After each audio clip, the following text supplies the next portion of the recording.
ফাল্গুন মাসের সকালবেলা। ফাল্গুনের সকাল মানেই বাতাসে বসন্তের স্নিগ্ধ ছোঁয়া, চারিদিকে কোকিলের ডাক, শিমুল পলাশের লাল সোনালি আভা যদিও বা এখানে ব্যাঙ্গালোরে দেখা যায় না। আর সেই চেনা গন্ধ, বসন্তের হাওয়া বয়ে চলেছে সর্বত্র। এমনই এক সুন্দর সকালে রবি ঠাকুরের একটা গান মনে পড়ে গেল, জানেন? ওরে গৃহবাসী খোল তার খোল, লাগলো যে দোল। কত যে নাচ গান করেছি এই গানটার ওপরে, আজকে সকালবেলায় সেটাই মনে পড়ে গেছে। ঠিক ধরেছেন, আজকে যে Dol. Hello everyone, I am Atreyi, welcome back to my channel everyday echoes Atreyi. আজকের ব্লগটা থাকবে ব্যাঙ্গালোরের দোল উৎসব নিয়ে। তাই আমরাও প্রস্তুতি নিচ্ছি আমাদের সোসাইটির বন্ধুদের সঙ্গে রং খেলতে যাব বলে।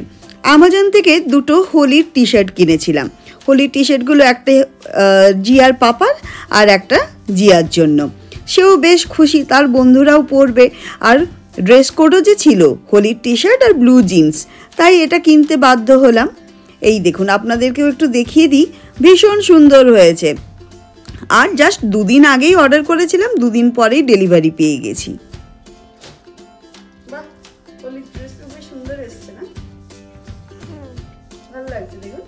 আমার হোলির টি শার্টটা পুরনো রয়েছে, আর জিয়ার পাপারটাও নোংরা হয়ে গেছিলো আর জিয়ারটাও নোংরা হয়ে গিয়েছিল, তাই দুজনকে দুটো অর্ডার করে দিয়েছিলাম। বেশ সুন্দর লাগছে দেখুন, ওটা রং বারসে, বেশ সুন্দর।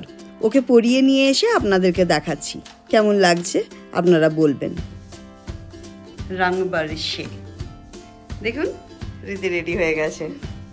আর এরপরে বেলুন ফোলানোর দায়িত্বটা রয়েছে আমার। চলুন আপনাদের, আমাদের সোসাইটির বন্ধুদের সঙ্গে রং খেলতে যাবে, জিয়াও যাবে আর জিয়ার মাম্মাও যাবে। তাই সকাল থেকে মন আনন্দে ভরপুর। রং খেলার জন্য কিছু সাবধানতাও আমরা অবলম্বন করেছি, সেটাও আপনাদের সাথে শেয়ার করে নেব। তার আগে দেখাই জিয়ার পুটুলিতে কি কি আছে। প্রচুর রং পিচকারি নিয়ে নিয়েছে, আর তার সাথে এই বেলুনগুলো নিয়ে যাচ্ছে। রং খেলতে যাওয়ার আগে সবার আগে যে কাজটা করেছি, আমার ঠাকুরকে আগে আবির দিয়েছি। রাধা মাধব রয়েছেন ওখানে, গোপাল রয়েছেন, প্রত্যেককে আমি আবির দিয়ে। সকালবেলাতে আমার হাজব্যান্ড পুজো করে অফিসে চলে গিয়েছে। ব্যাঙ্গালোরে অফিসগুলো হোলিতে মোটেও ছুটি থাকে না, যদিও বা স্কুল ছুটি থাকে, অফিস কিন্তু ছুটি থাকে না। আর যদি আপনার এক্সট্রা কোনো লিভ আছে সেটা আপনি নিতেই পারেন, তাতে কোনো অসুবিধে নেই, কিন্তু হোলি পারপাসে ছুটি কিন্তু দেয় না। আমার গপুকেও খুব সুন্দর করে রং মাখিয়ে আর সাজিয়ে দিয়েছি। আজকে যে হোলি, গপুকে একটু আবির না দিলে কি হয় বলুন? হ্যাপি হোলি বলো, হ্যাপি শুভ দোল যাত্রা। ও, আপনাদেরকে আরো একটা কথা বলা হয়নি, আমরা মানে মুখে হাতে পায়ে চারিদিকে তেল লাগিয়ে আর যাচ্ছি। আমরা জানি আজকে এখানে বলেছে ড্রাই খেলা হবে, কিন্তু ড্রাই কেউ খেলে না, ওয়েট খেলাই হবে। আর প্রচণ্ড রঙের এরা ইউজ করে, প্রচুর রং দেবে। এই জন্য আমার এইরকম অবস্থায় পুরো আমি রীতি মাথায় তেল ঠেল লাগিয়ে যাচ্ছি যাতে রং না লাগে মুখে। আমরা সব রেডি হয়ে গেছি, জিয়াও রেডি হয়ে গেছে, আমিও পরে নিয়েছি আমার পুরনো টি শার্টটা। এই টি শার্টটা ছিল আগে থেকে, কিন্তু ওর পাপারটা খুঁজে পাওয়া যাচ্ছিল না, ওটা মানে প্রচণ্ড নোংরা হয়ে গেছে, মনে হয় আমি ফেলে দিয়েছিলাম। তো এইবার তার জন্য পাপার জন্য নতুন, কিন্তু পাপা তো গিয়েছে অফিস, হবে না আমাদেরকে আবার এই সোসাইটিতে খেলে আবার আমরা যাবো দাদা বৌদিদের বাড়িতে, সেখানে সব জেঠ জেঠানি ওরা সবাই মানে ফ্যামিলির সাথে সেলিব্রেট করবো। তো চলুন তাহলে এখন যাই আমার সোসাইটির ওখানে। আবার নিচে অনেক স্টলসও রয়েছে, কি কি স্টলস এসছে দেখে নেব। দোল খেলতে গেলে সময় যে কিভাবে কেটে যায় বোঝাই যায় না, তাই সকলেরই একটা আমাদের ম্যানেজমেন্টের কাছে আবদার ছিল যদি দুপুরের একটা খাবারের ব্যবস্থা করে দেয়। ওরা কিন্তু ঠিক কথা রেখেছে। সোসাইটির মধ্যে নানা রকমের খাবারের স্টল বসেছে, পকোড়া, চাট, জিলিপি, ঠান্ডাই থেকে শুরু করে ফুচকা, ফ্রাইড রাইস, তার সাথে বিভিন্ন রকমের স্টার্টার, আরও অনেক কিছু। সকলে মিলে বেশ মজা করেই খাওয়া দাওয়াটা হবে আজকে দুপুরবেলা, এটাই বোঝা গেল। এই খাবারের ব্যবস্থাটা থাকলে অন্তত খুব শান্তিতে দোল খেলা যায়, আর দোল খেলে এসে রান্না বান্না করতে আর ইচ্ছে করে না।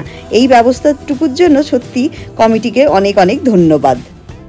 জিয়ার হাসিটা দেখে নিশ্চয়ই বুঝতে পারছেন ওর বন্ধুদেরকেও দেখতে পেয়ে গেছে, আর বন্ধুরা একদম ছুটে আসছে ওকে রং মাখাবে বলে। এই দেখুন সব মিষ্টি মিষ্টি সব বন্ধুরা, ওরও আবার একটা দল আছে প্রত্যেকের। ওর মায়ের যেরকম একটা গ্রুপ, ওরও একটা গ্রুপ রয়েছে, আর সেখানেই খেলা হচ্ছে দারুণভাবে হোলি। Happy Holi, happy Holi. রঙের উৎসবে মেতে উঠেছে সবাই। এদিকে দেখতে পেলাম ভাং দিয়ে যে ঠান্ডাই হয় সেটা দিচ্ছে। আমিও 2 গ্লাস খেয়ে নিলাম। কেমন যে স্বাদ বুঝতেই পারলাম না, কিভাবে যে বানিয়েছে কে জানে, কিছুই তো হলো না। ভাঙের ভটুকুও বুঝতে পারলাম না। যাই হোক, এরপর শুরু হলো আসল মজা। বন্ধুরা জোর করে বলল শুকনো রং দিয়ে খেললে হবে না, জল দিয়ে পুরো ভিজিয়ে দিয়ে যেরকমভাবে খেলে সেইভাবে খেলতে হবে, জল দিয়ে রং খেলতে হবে। সেই এবার জোর করে টানাটানি করে এবার নিয়ে গেল সেই ব্যাডমিন্টন কোর্টে। চলুন সেই দৃশ্য আবার অদ্ভুত, একদিকে ফোন, এক পাশে রং, চারিদিকে আবির। সেই ফোনটার জন্য আমার আবার ভীষণ ভয় লাগছিল, ফোনটা ভিজে গেলে মুশকিল কাণ্ড। একটি মাত্র মূল্যবান সম্পদ ওটাই আমার, ওটাও যদি আবার কিছু অসুবিধা হয় তখন আবার 2-4টে ভাইয়া জোর করে এসে আর ফোনটাকে তুলে নিয়ে গিয়েছে। রং মাখিয়ে কীরকম ভূতের মতন অবস্থা করেছে দেখুন। সবাই মেতে উঠেছে রঙের উৎসবে। জিয়ার পাপা অফিসে গিয়েছে, তাই একা একা দোল খেলতে আমার মোটেও ভালো লাগছিল না, কিন্তু জিয়ার জন্যই নিচে নেমে আসতে হলো। এরপর তো আবার ফিরে তাকানোর উপায়ও নেই। রঙের বৃষ্টি, হইচই, নাচ গান সব মিলিয়ে যেন এক অন্যরকম জগতের সৃষ্টি হয়েছিল।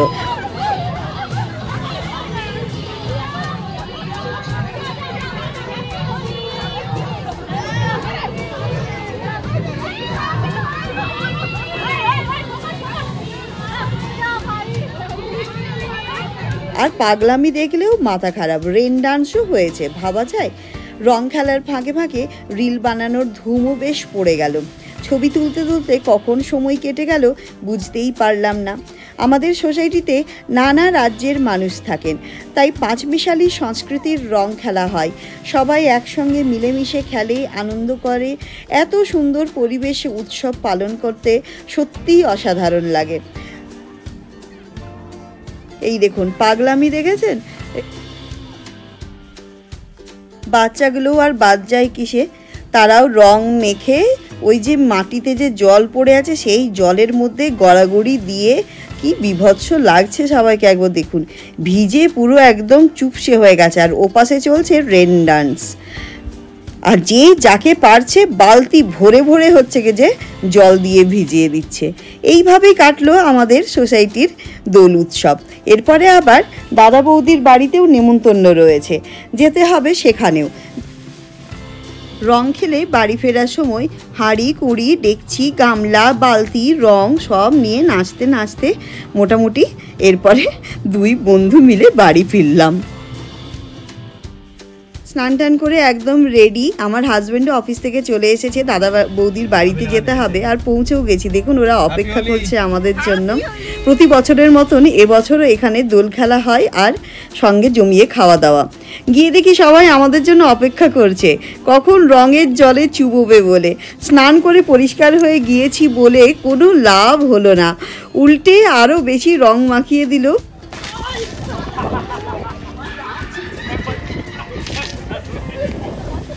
আর আমাদের যে বৌদি আছে সে মারাত্মক দুষ্টু যাকে বলে, ভীষণ বদমাশ। একদম নিজের হাতে আবির আর জল ভর্তি বালতি নিয়ে রং খেলতে শুরু করলো আমাদের সঙ্গে, আর চারিদিকে জল ছিটিয়ে ছিটিয়ে সবাইকে ভিজিয়ে দিল একেবারে। বললাম কত করে স্নান করে এসেছি, কিছুতেই আর শুনলো না। এই হচ্ছে বৌদি, দুষ্টু বৌদি আমাদের।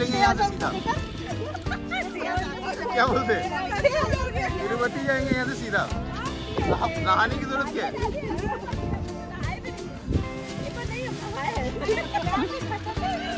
হাসতে হাসতে পাগল হয়ে যাবেন। বেলুনের মধ্যে জল ভরে চারিদিকে যে যাকে পারছে মারছে, যে যার চোখের সামনে পড়ছে তাকেই বেলুন দিয়ে হচ্ছে কি যে মারছে। এইভাবে হচ্ছে আমাদের হোলি খেলা, কিন্তু ভীষণ আনন্দ হয় জানেন। পরিবারের সঙ্গে দোল খেলার আনন্দটাই আলাদা। আসলে হোলি আর দীপাবলি মতো এই যে উৎসবগুলো, এগুলো পরিবার ছাড়া কিন্তু অসম্পূর্ণ। সবাই একসঙ্গে মিলে যখন খেলা হয় বা দেখা হয় তখন সেই আনন্দগুলো আরও দ্বিগুণ বেড়ে যায়। ছোটরা তাদের ভাই বোনদের সঙ্গে দেখা করতে পারে, মজা করতে পারে, বড়রাও নিজেদের শৈশবে ফিরে যায়, কত গল্প কত কিছু। আর এখানে বসে দেখুন না, বসে লুটোপুটি খাচ্ছে আমরা সবাই, মানে হাসি ঠাট্টা আর এগুলো শেষ হচ্ছে না, রিলস বানানো, ফটো তোলা, কত কিছু। এখানে দিদিরা বলছে আমরা গাড়ি করে যাব, জিতু বলছে এইভাবে বসতে হবে তবেই নিয়ে যাব, না তো নিয়ে যাব না। সবাই তো ভিজে চুপচুপে হয়ে গেছে। বিকেলবেলায় ছোট্ট করে একটা সেলিব্রেশন হয়েছিল। ছোট ভাইয়ের ছোট্ট একটি মেয়ে এসেছে, সে নতুন সদস্য আমাদের বাড়ির। তার জন্য আমরা কেউ হয়ে গেছি মামা মামি, কেউ পিসি পিসিমশাই, কেউ মাসি মেশো, কেউ দিদি দাদা।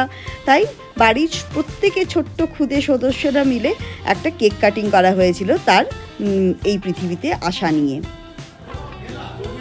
সবাই ভেবেছিল এবার হয়তো রং খেলা শেষ হয়ে গেছে, কিন্তু না, এবার এলো ফটোশ্যুটের পালা।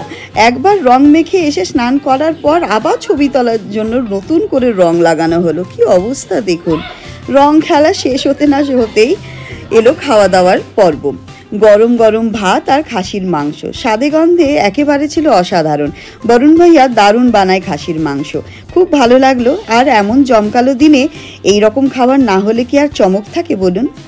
রাত বাড়তে থাকলো, আমরাও ধীরে ধীরে বিদায় জানালাম সবাইকে। বিদায় জানাবার আগে গ্রুপ ফটো একটা হয়ে গেল সব দাদা বৌদিদের সাথে। এরপরে বাড়িতে ফেরার পালা, সবাইকে বিদায় জানালাম, সবাইকে বাড়িতে ডাকলাম। এরপরে বাচ্চাদের পরীক্ষা শেষ হয়ে গেলে আবার আরেকটা গেট টুগেদার হবে। সেই বাড়ি ফিরে আস্তে আস্তে রিল আর ছবি দেখতে দেখতে বাড়ি ফিরছিলাম। ভীষণ ভালো লাগলো। পুরো দিনটায় আজকে এত সুন্দরভাবে কাটলো, সে আর কি বলবো। আর ছবিগুলো দেখতে দেখতে দিনের সুন্দর মুহূর্তগুলোকে মনে করতে লাগলাম। ভারী সুন্দর কাটলো। এইভাবেই কাটলো আমাদের দোল উৎসব। আনন্দ, রং, পরিবার, বন্ধু সব মিলিয়ে এক অনন্য অভিজ্ঞতা। আজকের দিনের ব্লগটা এখানেই শেষ করছি। আবার দেখা হবে নতুন কোনো ব্লগে, নতুন কোনো উৎসবের আনন্দ ভাগ করে নেব আপনাদের সাথে। আর আমার স্মৃতির খাতায় যুক্ত করে দিলাম এই সুন্দর মুহূর্তগুলোকে। আর ব্লগটা ভালো লাগলে একটা লাইক, শেয়ার, সাবস্ক্রাইব আর অবশ্যই কিন্তু আমাকে কমেন্ট করে জানাবেন। দেখা হবে নতুন ব্লগের সাথে। Tata, bye bye, thank you so much.